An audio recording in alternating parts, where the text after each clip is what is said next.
समाकोई चकधर प्रकल्प को विरोध करी आज पुणी तेलकोई बंद सकाळ 6टारू संध्या 6टा पर्यंत बंद पालन करुछि तेलकोई चकधर समन्वय समिति।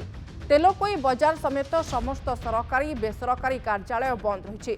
शताधिक लोके जिलापाल ऑफिस घेरिबाकू योजना करिथिबा सूचना मिली।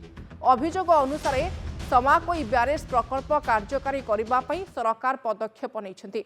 एहार निर्माण स्थल केन्दुझर जिला करदांगी पंचायत चकधर ठारे रही।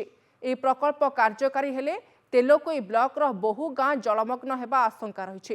एणु प्रकल्प को बंद करने को दाबी होइछि। पूर्वरु 2 थर समन्वय समिति आंदोलन को ओह्लाइथिले मध्य कौनसी समाधान बाहरी पारि नाही। देखंतु ये तेलकोई माटीर कथा जते बड़ उठिला चकधर प्रकल्प को संपूर्ण बंद करिया पई आमे 2 थर राजपथ अवरोध करिचु, तेलकोई बंद करिचु। आज पुनराय थरे जिलापाल ऑफिस घेराव करिवो एवं तेलकोईर संपूर्ण भाव में तेलकोई जेते सरकारी बेसरकारी ऑफिस अच्छे ताको मध्य बंद करुचु। बणिक संघ मध्य बंद करिछि जे सरकार एति वर्तमान सुधा 2 थर बंद कला परे कोनसी आमको गोटे सूचना प्रदान करूनाती या कौन करा जियो बोली। नुआ सरकार आसिया परे प्रथम बजेट रे चकधर प्रकल्प को अर्थ मंजूर करजंती। तेणु चकधर डैम हेले तेलकोई अंचल जलमग्न हो।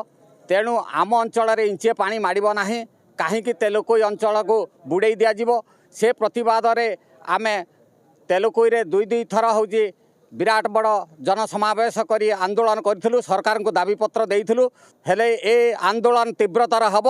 देहरे रक्तबिंदु थिबा जाके लड़ाई करूँ एवं ए सरकार को चेतई देबु जे आमर जदि चकधर प्रकल्प को बंद न करा जाए तेलकोईवासी उग्रतर हो यार हूँ आंदोलन एवं संग्राम करेंगे।